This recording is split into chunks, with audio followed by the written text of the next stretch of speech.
Welcome to another episode of The Rest is Politics with me, Alastair Campbell. And with me, Rory Stewart. And Rory, lots to get through. We're going to talk about Labour's, is it Adgate or Graphic Gate or something Gate? It's definitely got to be a gate by now.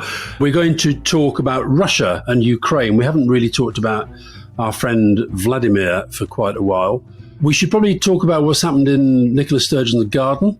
And I think we should also look forward to the Good Friday Agreement celebrations, which you and I will both be attending because we've been invited to do A Rest is Politics live as part of the official event. We're looking forward to going to Belfast very, very much. So maybe let's start with Labour. They put out an ad, the Labour Party, an official ad with a picture of Rishi Sunak smiling, and next to it, the sign, Rishi Sunak doesn't think adults convicted of sexually assaulting children should go to jail. And underneath the statement that under the Tories, 4,500 people convicted of sexually assaulting children had not been sent to jail. And then they put out an ad following that saying Rishi Sunak doesn't think adults possessing guns intending to harm should be sent to jail. And then Rishi Sunak doesn't think thieves should be punished. So the general tenor of the whole thing is that Rishi Sunak is somebody who really believes that adults convicted of sexually assaulting children, possessing guns with intent to harm, and thieves shouldn't be punished and shouldn't be sent to prison. And under Labour, everything will be different. And the thing I think that disgusted people most, and this was all the way from writers like Philip Pullman through to senior Labour figures like John McDonnell, was that first ad that he doesn't think adults convicted of sexually assaulting children should go to jail. There was a lovely statement actually by a historian called Robert Saunders, who I admire enormously, who I think put it rather well. He said, one of the reasons we need a change of government is to break the hold of a grotesque political model, one based on vile personal smears, manifestly false claims, and rancid dividing lines. Labour needs to find a way to defeat that model, not capitulate to it. That dire tweet should go. Anyway, what was your thought about this? Look, it's one of those things that's kind of, my initial reaction was, oh my God, I don't like that. I really don't like that. Because the truth is, I don't much like Rishi Sunak. I don't much care for his politics. I really don't care for his politics. And I'm not sure he's that great as Prime Minister. I also think, by the way, and this is one of the reasons why I think Labour's done this, I think Rishi Sunak is gearing up for a very, very, very, very tough election campaign. So I didn't like it. The thing I don't like about it actually relates to a discussion you and I have had many, many times about the failure of our criminal justice system. And it's the fact that they're playing into this message that, you know, all we need to do to sort out problems for people on crime is to put more and more people into prison. And I fundamentally disagree with that. I also think that one of the strengths that Keir Starmer has been developing is that he's got this steady, methodical, honest, decent approach. And this kind of risks people being able to say, oh, look at them, they're all as bad as each other. And I think that's a risk that you take at your peril. The next thing that I don't like about it is that Keir Starmer is a lawyer. His background is in law, and therefore it's wrong to project yourself so much as the political campaigner in a sense that you push that to one side. Okay? So they're the reasons why, if you like, I don't like it. And by the way, we should put in the newsletter, The Secret Barrister. I don't know if you're aware of The Secret Barrister. Well, he wrote a wonderful book called The Secret Barrister, which was the most chilling expose of the British justice system. And his point is that there is so much that is wrong with the criminal justice system. There is so much that the Tories have done to damage the criminal justice system. And that is where Labour should be attacking. And he does a very, very, very long explanation as to why he really, really doesn't like these ads. And a lot of that is about the fact that this is to do with judicial sentencing. Yeah, exactly. In the end, the reason why these people have not gone to jail is because judges have decided that they shouldn't go to jail, and that's their job.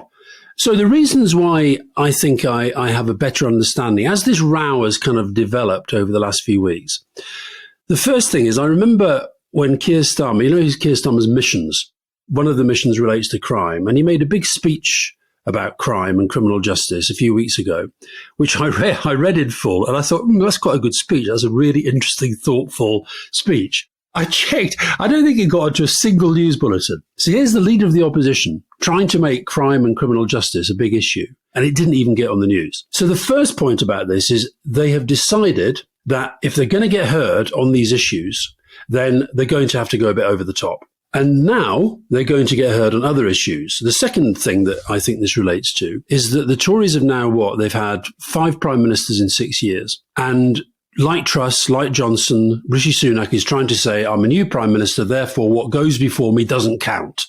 And part of what this is about is trying to pin the whole record of 13 years on Rishi Sunak as the leader of the Conservative Party, which has been in power for 13 years. And I think the next thing I'd say is I think that we operate in our politics by such double standards, largely because of the way our media is. But for example, in the House of Commons recently, I remember sort of almost leaping out of my chair watching it, when Rishi Sunak said to Keir Starmer, we're on the side of the British people, you're on the side of people traffickers. So in a way, it's kind of, they're allowed to do it and get away with it, and it's not a big deal. I don't think they're allowed to do it and get away with it. I mean, this is where I agree with Robert Saunders. The reason why people like me are so angry with the Conservatives is because they do that. And we've talked about almost nothing else in this podcast for the last year, how disgusted we are by the polarization and post-truth. So yeah. I really feel the main reason why many people will be voting Labour is because they're disgusted by that stuff. And not that the Tories get away with it. It's precisely because the Tories do that people are now more sympathetic to Labour. Okay, but in which case, why was there not an outcry when Rishi Sunak said to Keir Starmer, you're on the side of the people traffickers? I remember so many episodes of huge outcry about all this sort of stuff. Huge outcry about the disgusting comments by Boris Johnson trying to compare Keir Starmer to Jimmy Savile. That was a massive story. Huge disgust about that. I mean, I think what they're doing here, and this is like the 350 million on the side of the bus, which Dominic Cummings deliberately did, knowing that it would anger people so much because it wasn't true, that it would get more press by people expressing their disgust. And I contributed to this. I was one of the people who, because I was horrified by what Keir Starmer said about Rishi Sunak, I ended up retweeting the image with the result that it's now had something like 20 million views. I mean, it's a classic sort of populist move, isn't it? The way you phrase that sentence suggests that as a result of your retweet, it had 20 million views. You're not saying that, are you? No, but the main reason it's had 20 million views is, I'm sure, majority of it is driven by people like me disgusted by it. Talking about it in their horror has given it much more visibility than the tweet itself. I had a message from a friend of mine who I recently persuaded to join the Labour Party, who sent me a message saying that she'd actually been out canvassing and quite enjoyed it and meeting people and talking to them about politics and blah, blah, blah. And she said, I'm disgusted by this and I'm not going to do it. This is not what I want to get involved in. And I think there are people like that. But I think you have to differentiate between people like us who are in this world, who are constantly thinking and talking about this, and the people that Keir Starmer is trying to reach, who are those who are not necessarily plugged into politics the whole time and who are not hearing Labour. And that's one of the criticisms that keeps being heard about Keir Starmer is people aren't hearing. As you know, I'm obsessed with football, I'm obsessed with sport. There's a thing in rugby in particular, but also in boxing, also in football. If you at the start of a match, you kind of lay one on somebody. You lay one on your opponent to make sure that they know you're there. And if they're going to come at you and play dirty, then they need to understand you're going to be able to play back. And I'm hoping that what this is about doing, because the Tories are going to do this stuff, there's no doubt about this. And so Labour, I think, has decided this is the local election campaign, which we often would use as a sort of dummy run for some of the tactics and strategies you might use for a national campaign. And I think they're basically saying, listen, if you are going to drag this down, we're going to be prepared. We'll fight with you, okay? But at the same time, they'd rather not. Now, I'm hoping that's what this is about. To be fair, there have been no comparable Conservative ads of this sort have been put out at all. What has Rishi Sunak put out about Keir Starmer? Remotely comparable to saying that he thinks that adults convicted of sexually assaulting children shouldn't go to jail. Well, I've already given you an example, standing in the House of Commons and saying that he's a friend of people traffickers. That's not an ad campaign. Many offensive things are said in the House of Commons. Rory, let me just tell you something about these ad campaigns. It's a tweet with a picture. The other thing I did to try and find out how this is going down, I phoned around a few candidates, Labour candidates, to see how they were reacting to the way that this was going on. It's very interesting. My sense is that people who are in safe Labour seats are a bit queasy, a bit squeamish, don't like it. People who are fighting the Tories, who've really been struggling to get a message heard, were less squeamish, I would say. Tell you the other thing they all say, Rory, is we're feeling quite confident because we don't see any of the Tories knocking on doors. The Tories are not knocking on doors because they're fighting digital campaigns. Like you mentioned the Cummings campaign, they're pumping out social media stuff. And after the event, we're likely to see what it's like. So I don't think you can pretend that because Labour has done this tweet with a sort of picture that's frankly taking the piss out of Sunak's social media. It's not just a simple tweet taking the piss. Let's just go through this again. Do you think it's true that Rishi Sunak doesn't think adults convicted of sexually assaulting children should go to jail? No. Do you think that's true? No. What is true is that he talks the talk about being tough on crime, and the record of the last 13 years is bad. What I've already said to you is I would prefer that Labour were campaigning on fixing the criminal justice system. My point is the reason I think they are doing this is because they can't get heard on that, and this is their way to get heard. And interestingly, I watched some of the interviews that Labour people have done since then, and they have been able to talk for the first time about the record, about the Tories' record, and then about what they do. And now they've moved on to the economy. So there's a very personal ad that apparently is doing the rounds now. And by the way, when we talk about ad campaigns, this is the new world that we're now in. An ad campaign in the day that I was running the Labour campaign meant you were trying to raise sometimes millions of pounds to put posters around the country. This is a tweet with a picture. And the point I was making about taking the piss out of Sunak was actually Sunak has partly made his name by these very personal, look at me, look at my signature, look at these nice bright colours. That is what he does on social media the whole time. And under the radar, there will be lots of stuff going out now about Keir Starmer. And let me tell you this, Rory, that when the last local elections, if you remember the whole Beergate thing, that was a campaign. That was a campaign in which the Tories were working hand in glove with the Daily Mail to lead that paper for 13 days. Now, I don't want Labour to go down that route, but I do understand why defensively they need to show that they've worked it out. They've worked out that's how the Tories are going to campaign. And if they're going to do it, they're going to get it back. Well, obviously, I think it's completely disgusting. And I think accusing somebody of supporting sexual assault of children is about as low as you can possibly go in politics. I mean, really, really low. And whoever Labour thinks they're appealing to there, whatever this voter group is that they think they can convince that Rishi Sunak is in favour of sexual assaults on children, I'm really disturbed by. Let's step aside from that for a minute. Yeah, yeah. No, but I think you're taking literally what ultimately they are doing as a pretty high risk campaign tactic, I would say. And I think they're showing that if the Tories, because I think you're being far too kind to the Tories in the way they campaign. I think for Sunak to stand there and say you're a lefty lawyer. I'm a man of the people standing with the British people. You're a lefty lawyer. This whole lefty lawyer thing is about basically saying, unless you support what the government does, you somehow are illegitimate as being a lawyer. There's a difference, Alastair, between calling someone a lefty lawyer and accusing them of being in favour of sexual assault on children. Let me quote, Rishi Sunak doesn't think adults convicted of sexually assaulting children should go to jail. Let me now try to move on to the policy, because that's the thing that worries me most about this. So Steve Reed, Secretary of State for Justice, is an impressive person. Mm-hmm. Keir Starmer was the Director of Public Prosecutions. He spent decades of his life professionally involved in this justice system. So this is a law, the sexual assaults law is a 2003 law brought in by a Labour government. And our sentences for sexual assault on children are incredibly harsh. We impose in Britain longer sentences than in Europe or even in the US. It's a very, very harsh law. The only categories under which you can't go to jail in the sentencing guidelines are non-violent, short length, not planned, not naked, and taking into account whether the person doing it is disabled, mentally ill, their age.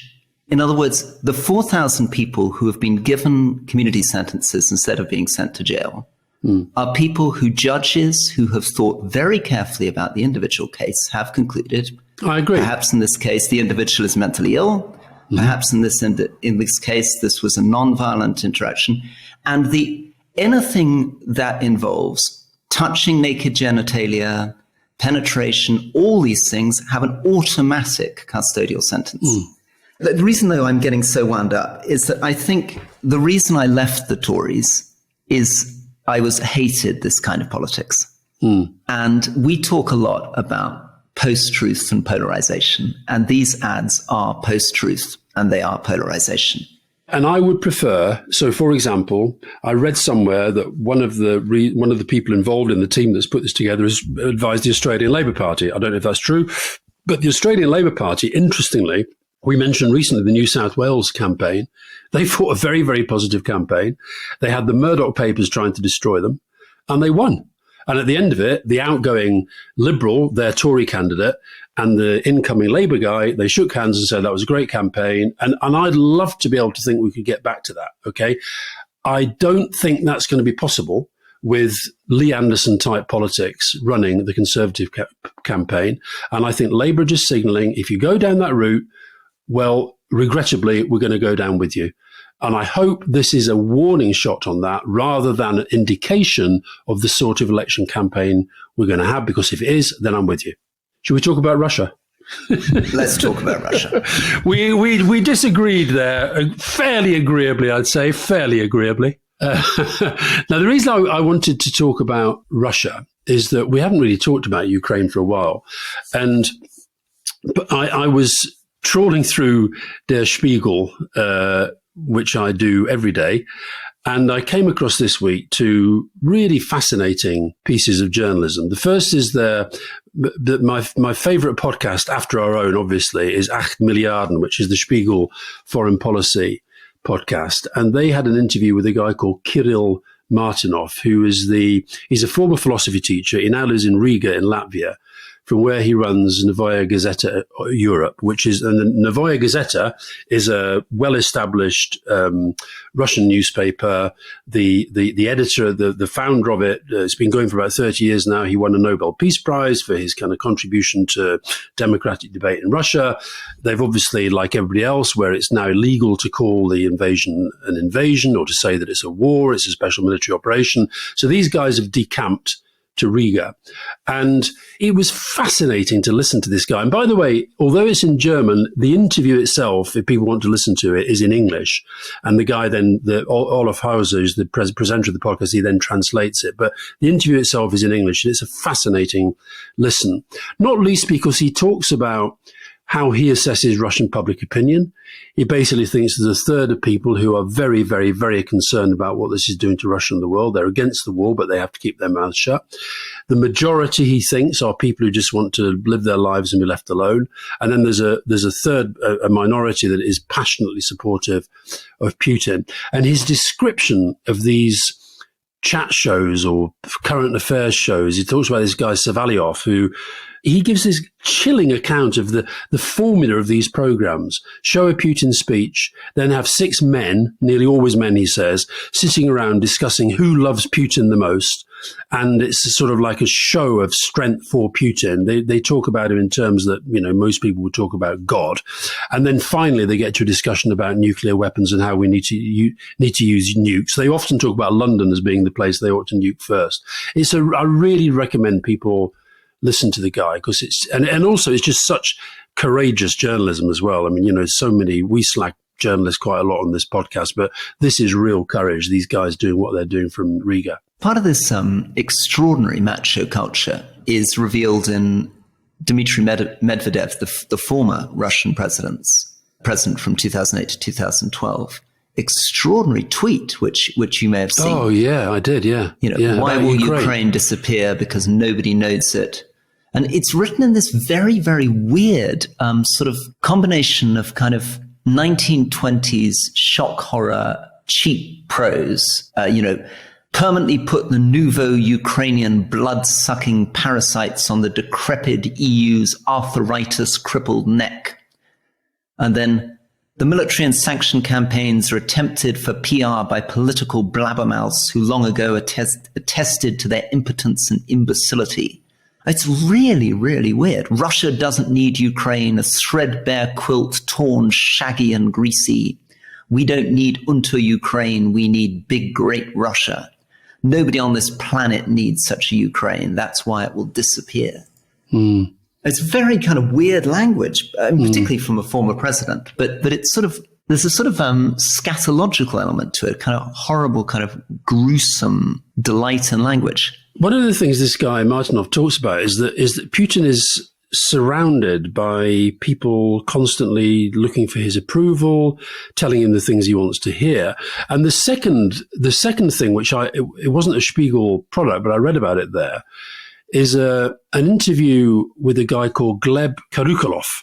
And it's an interview with the Dossier Center. And if people want to check out the Dossier Center, warning alert, this is just in full disclosure, it's owned by Mikhail Khodorkovsky, who is a sort of anti-Putin.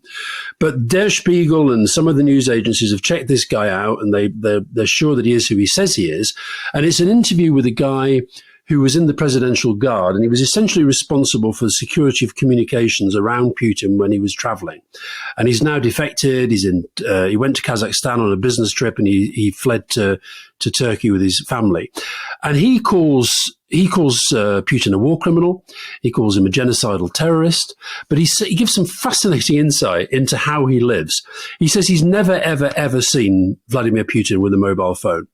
And that could be because of security.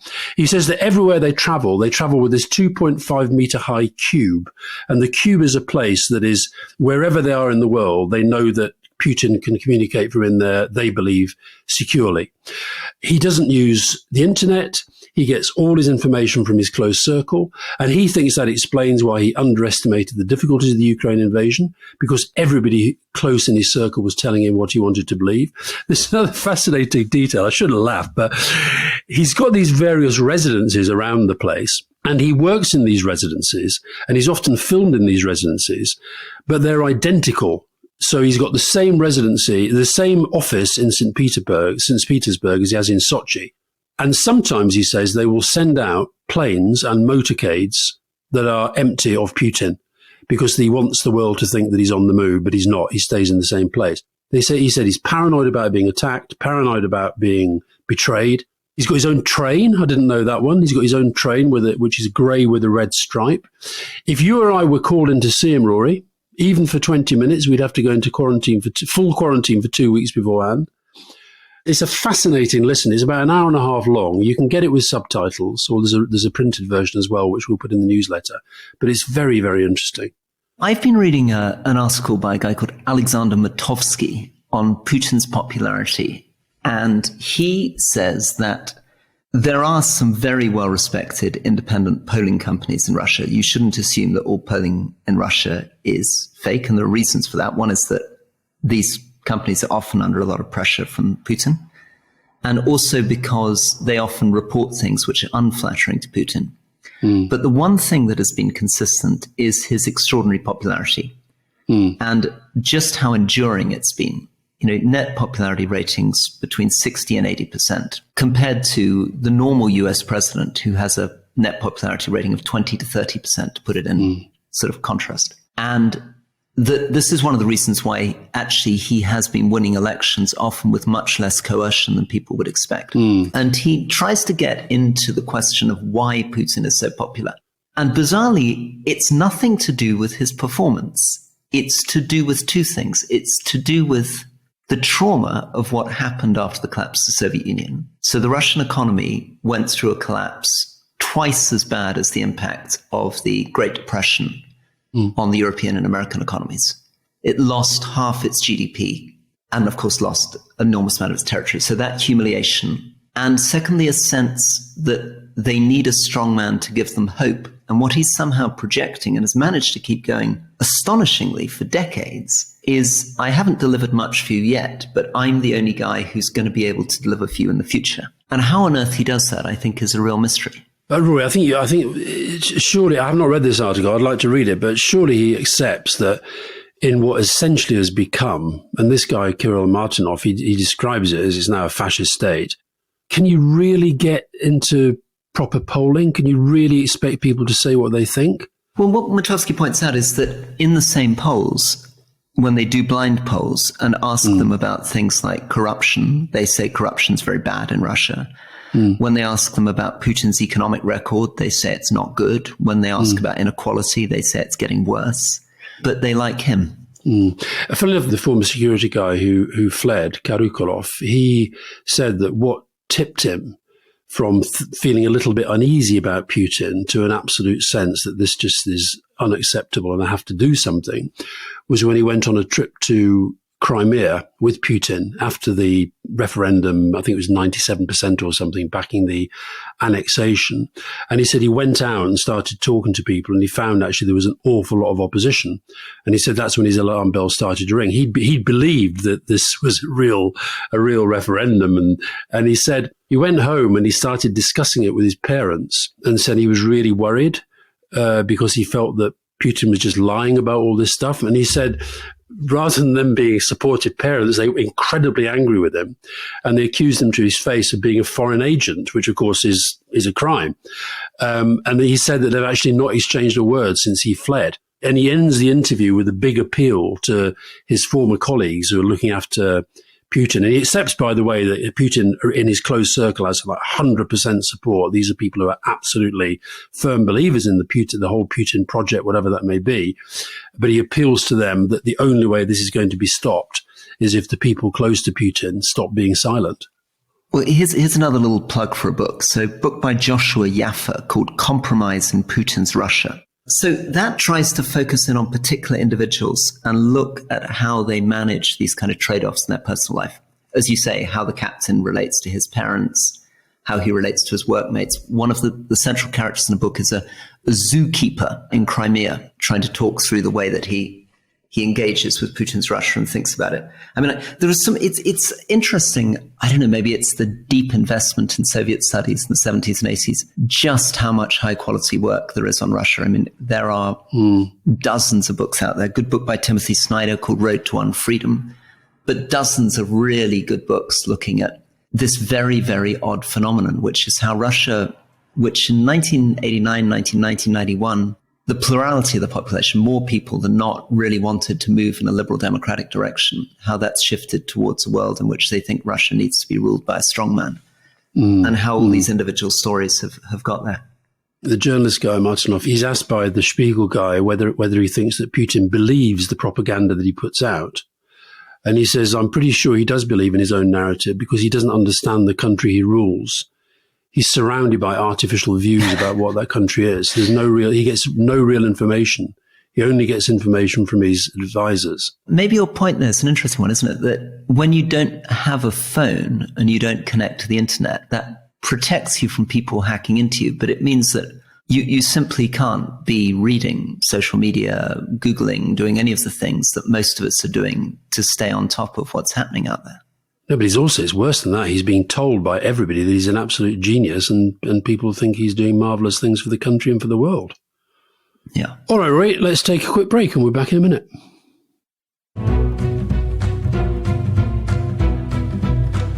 Welcome back to The Rest of This Politics with me, Rory Stewart. And me, Alastair Campbell. And Alastair, you've just been interviewing Brian Cox, not the astrophysicist, my friend, but your friend, the star of Succession, the man who plays the kind of Rupert Murdoch figure in that great television series. Yeah, although he does say he's not based on Rupert Murdoch. What I love talking to actors about characters when they talk about them as though they're real people. So I enjoyed the discussion of, what he really thinks of his children. And it's almost like he's sort of telling you what you don't know from watching the show. And in the end, I said to him, Rory, in the end, I said, Brian, you do realize this is not a real person, don't you? Yes, of course, I know that. But I thought I like Brian. I think he's a great actor. But I also do think one or two people said, why is this guy on leading? He's just an actor. One, I think he's a leading actor and he's a leading cultural figure, but also I do think he's got an interesting political story to tell. Brought up in a pretty poor family in Dundee, Labour all his life, and was honest enough to tell me that the Iraq War turned him against Labour, and he discovered the SNP and has since become an absolutely committed nationalist and still is. The interview was done just before the tents started to go up in Nicola Sturgeon's garden. But I think even that won't have changed his view that Nicola Sturgeon's sort of, he talks about her in very, very glowing terms. And he says he remains as committed to independence as ever. So if people want to hear more of Brian Cox, wherever you get your podcast, just get The Rest is Politics leading. One of the things that I thought listening to it, and I haven't reflected on in the past, is the weird relationship between London and Scotland. You made a joke during the show about how you sometimes wonder whether London and Scotland don't have more in common, partly because of the way they voted on Brexit, and you imagine a sort of joint country. But how different that is from the US debate. So in the US, obviously people who live in what's sometimes called the flyover states in the middle of the United States, often have a very hostile relationship to the coast, the east and west coast. And you can get a bit of that in Scotland and Northern England in relationship to London, right? But it's also very interesting that many people in Scotland feel a huge amount in common with people who live in London in terms of progressive attitudes towards immigration, votes on Brexit, embrace of Europe and the world more generally. And many Scots, as you point out, like to move to London in a way that people in the flyover states, the US, with their suspicion of the sort of what people are now trying to call the liberal metropolitan elite, would not want to move to New York. There's more sympathy. It's a more complicated picture than the US picture of the liberal elite against the rest. Interesting. Talking of immigration, by the way, I think the story that most annoyed, angered, upset me this week wasn't the Labour ads. It was the school children being turned away and rock bands being turned away from the UK because they didn't have the right papers. Or they did have the right papers, but the Border Force decided that they didn't want them anyway.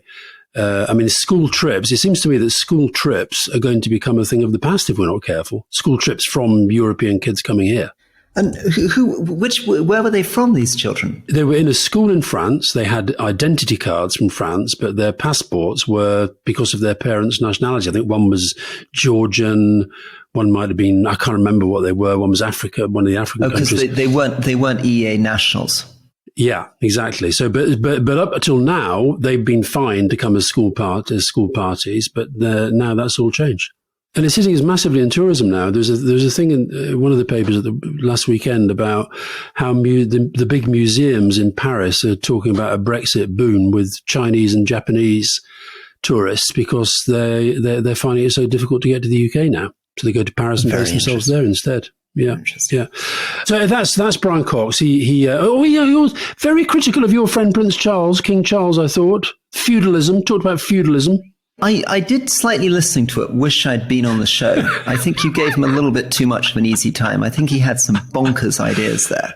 One of the things I thought was maddest was his idea about dividing Northern England from Southern England. And that goes to the heart of my basic problem with him. On the one hand, he really loved London and felt it had been the making of him and created him as an actor. On the other hand, that North and South England divide sounds like he's just got a massive problem with Southern England and he wants nobody to have anything to do with it.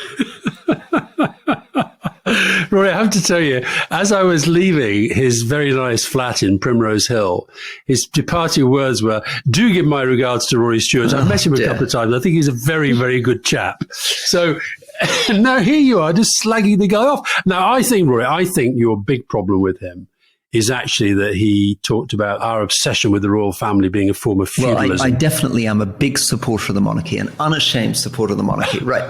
Let's come on to Peter Morrell. So this is, just again for listeners outside the United Kingdom, this is Nicola Sturgeon's husband, who spent most of his 20s and 30s as relatively junior staffer, parliamentary assistants to MPs working for the SNP, famously Alex Salmond, the leader, and then became the chief executive of the SNP and ended up in this very odd position that he was the head of the whole political party and married to Nicola Sturgeon, who was the leader in Scotland, and remained a pretty obscure figure. People don't often concentrate much on the people behind the scenes. So he's not an elected politician. He's running the political party, but ran it for a very long time. And the problems began to emerge over a £600,000 donation that came from some lottery winners who gave £600,000 to the SNP and are now asking for their money back.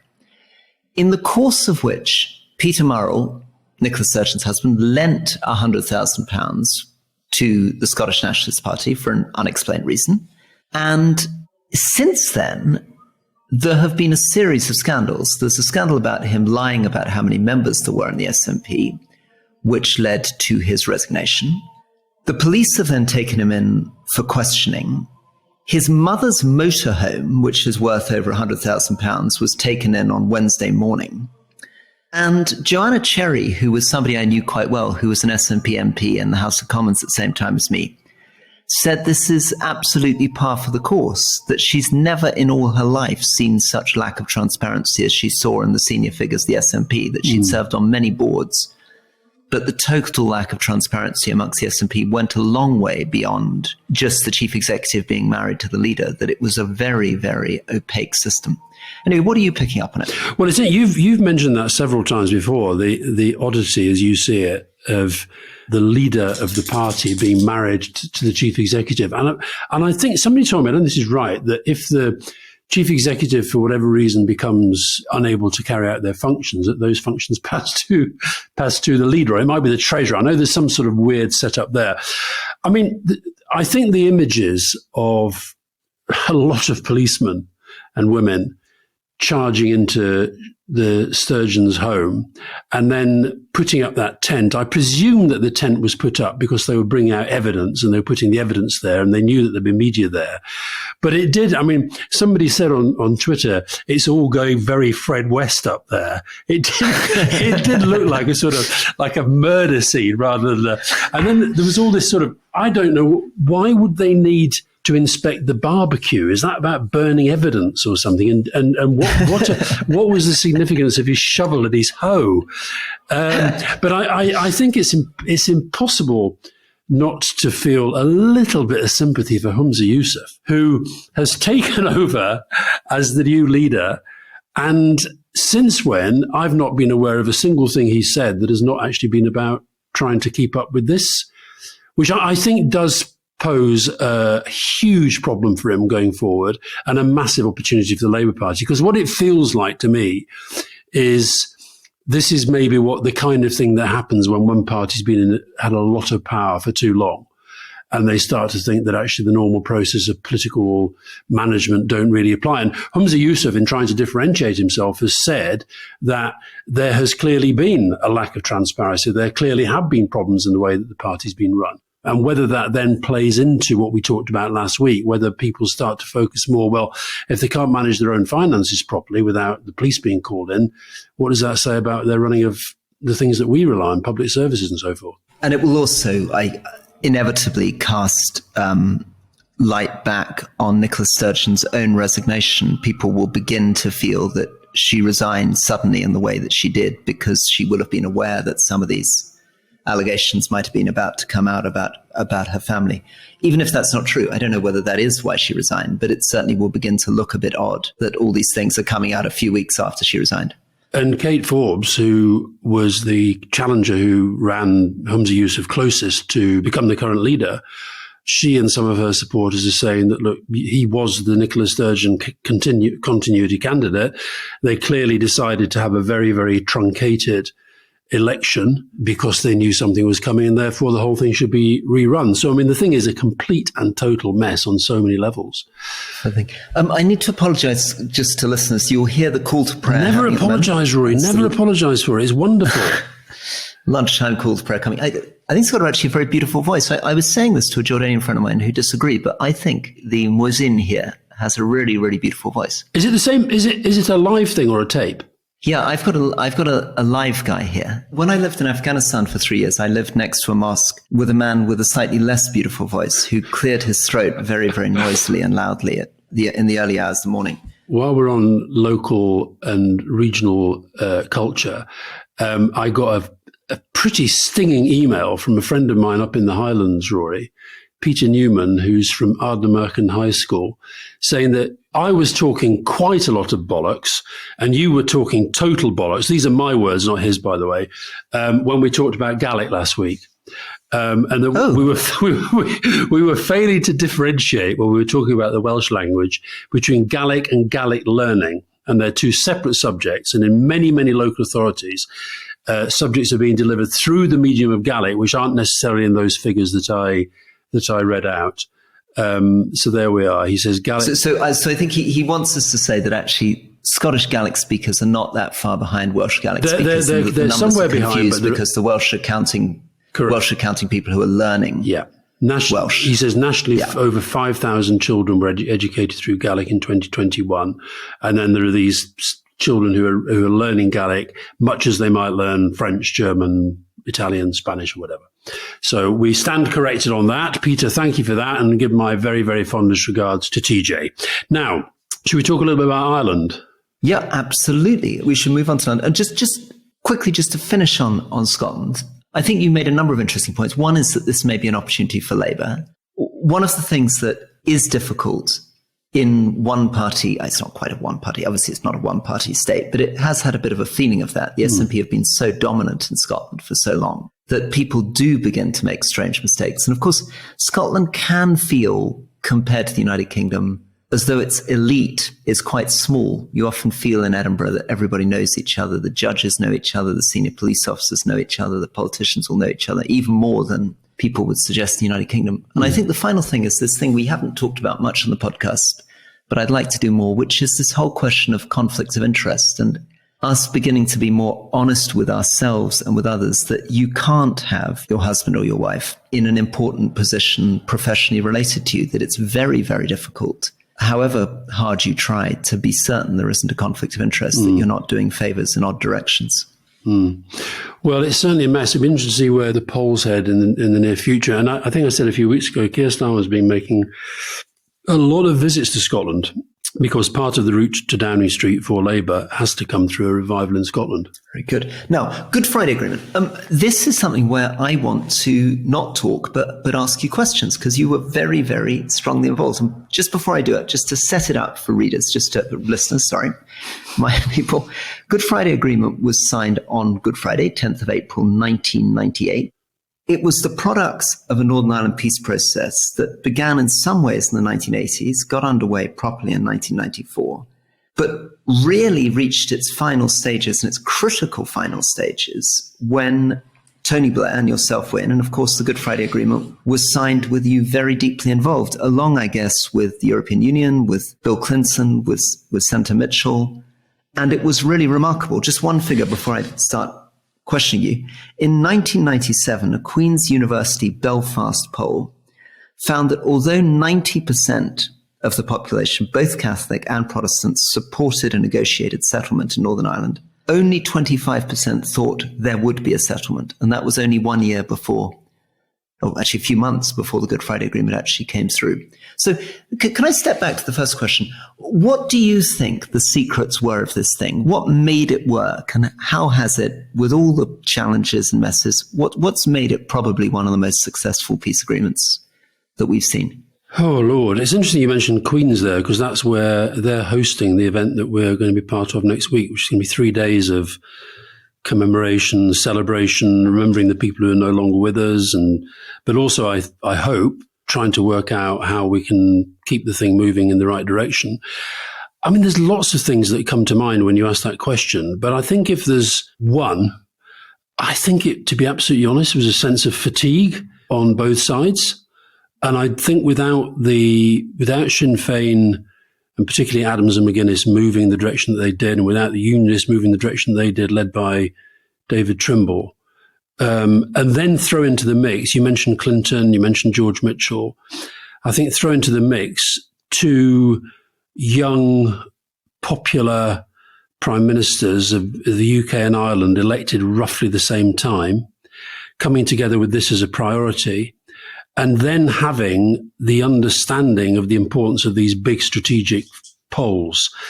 Principle of consent, absolutely no change to the status of Northern Ireland without the consent of the people, but an understanding that there had to be a genuine commitment to equality for the nationalists. And then the ambiguity, I guess, I think the ambiguity, there's a lot of the phrase constructive ambiguity kind of runs through the Good Friday Agreement, and allowing people to identify as British or Irish, I think, became very, very important. And then the rest of it was just, frankly, it was just negotiation. And people talk about the Good Friday Agreement or the Belfast Good Friday Agreement. There actually were two agreements. There was two agreements. There was an agreement agreed by the political parties. That was called the multi-party agreement.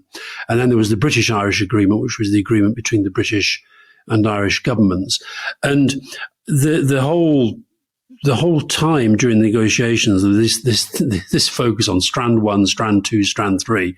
Strand 1 was about how the Northern Ireland was governed within the United Kingdom.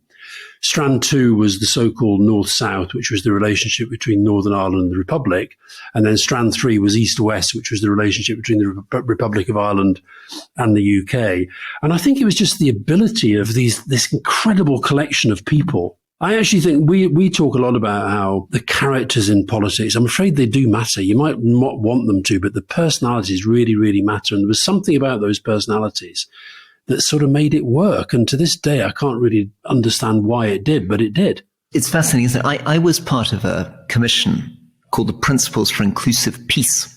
And I spent 2 years, just actually over the last 2 years, working with various people from around the world, trying to work out what the lessons were on building peace. And we looked at Northern Ireland and other places. The fashion at the moment, as you know, is not really to focus on leaders. A lot of the focus at the moment is on grassroots activism, on the involvement of civil society, the involvement of women, and people are a bit skeptical about the role of leaders and outsiders. I think they were very, very important, and I'm really pleased actually that one of the big themes of the Queen's University event is actually the focus on women, and not just the women that we all know, Mo Mowlam and Hillary Clinton, who's going to be there because she's now the Chancellor of the university, but some of the women's groups and the women's coalition in particular that really did provide that sort of sense of grassroots support. So no, I agree with that. There's a lovely line that Tony Blair has written an article which has appeared in the Jordan Times, which I was reading this morning, and it's got a good line where he says, I suspect that's a syndication situation. I don't think he may have done. He may have done. He thought, I must get a message to Rory.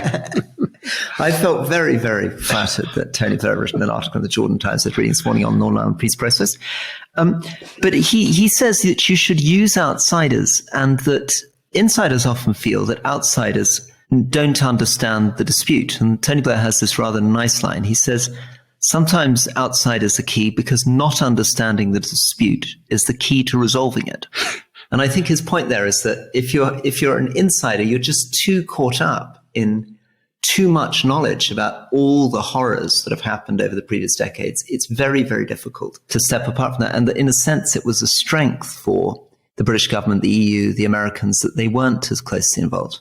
It was impossible to be there and not get very, very caught up in that sense of the history and where it came from. And, I wrote a piece for the I paper the other day, and I recall this talking to Ken McGuinness, who was one of the leading Ulster Unionist politicians, and trying to persuade him that he needed to try to see things better from the perspective of Sinn Féin, where they were coming from, try to understand where they were coming from.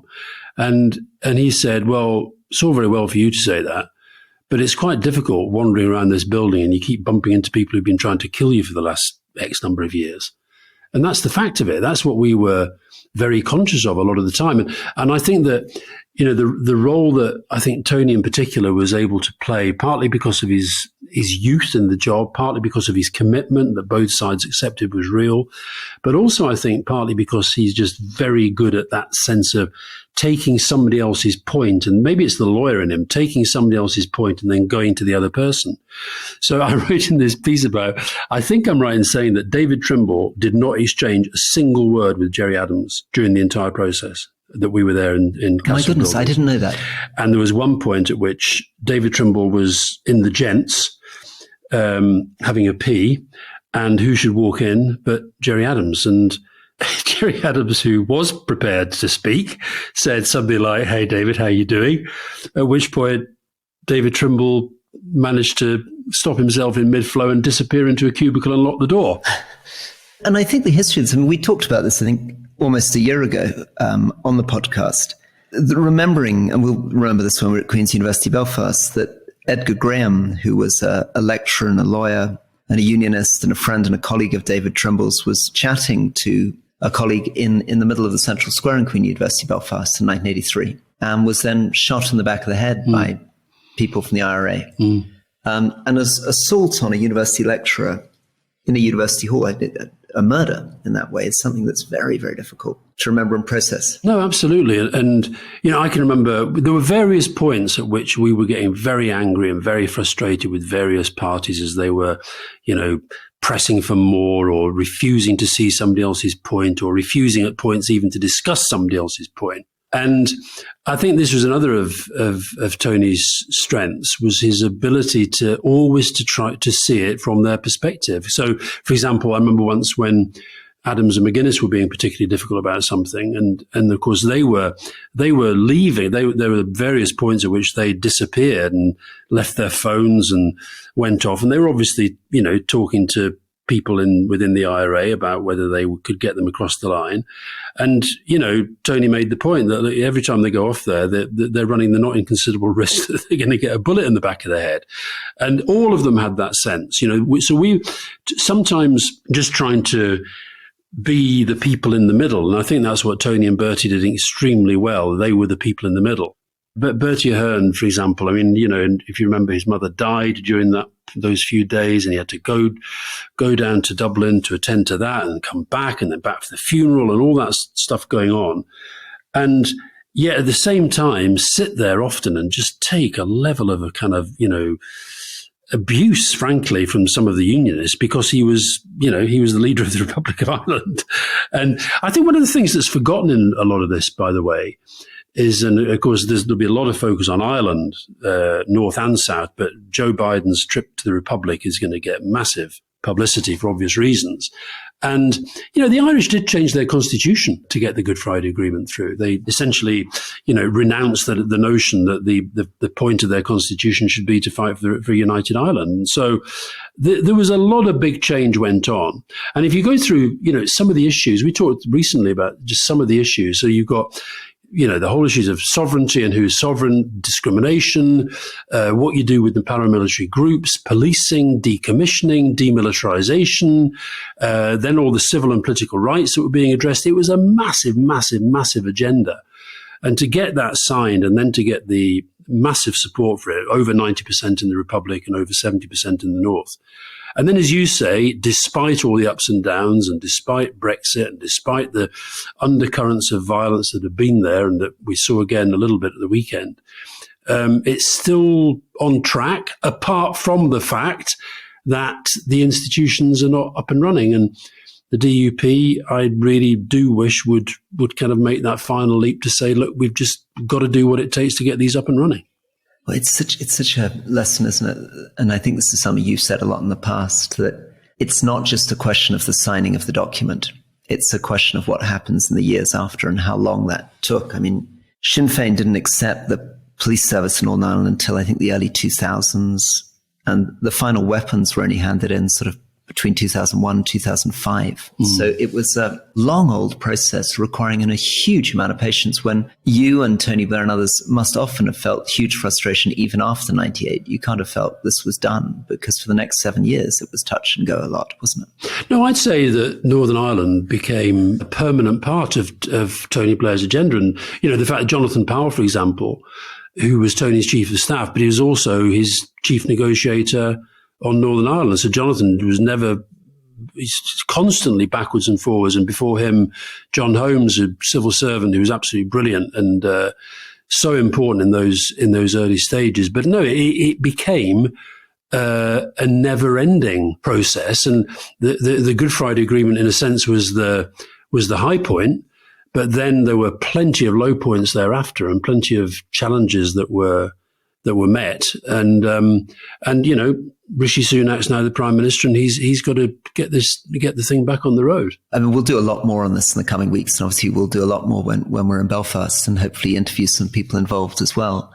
But it is a slightly worrying lesson for other peace processes around the world when we worry about the Yemen peace process or South Sudan or Somalia, that how difficult it was in Northern Ireland, even with all the immense resources of Britain, Europe, the United States, which were able to put very serious economic packages in place. I think GDP per capita has nearly doubled since the Good Friday Agreement was signed in Northern Ireland. Even with all of that, how tough it was, and how much the odds sadly are against the processes in poorer countries which are riven by conflict. I know, and I find it troubling that the kind of Brexiteers and the DUP constantly want to try and play down the role of the European Union. But the fact is, in these peace processes, you need that international support. The role of the Americans, the fact of Clinton being so committed to the process, the fact of George Mitchell being the chair who was kind of respected by all sides and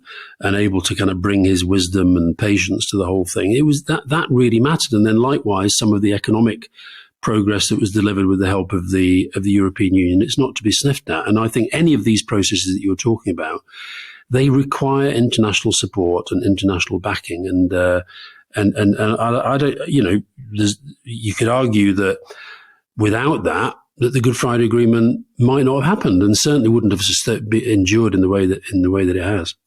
Here's a question for you: what do you think of the 13 years of Conservative rule we will still be celebrating 25 years later? What do you think it might be? The creation of the Canal and River Trust, Alastair. Okay, what about austerity? 25 years on, will we be celebrating that?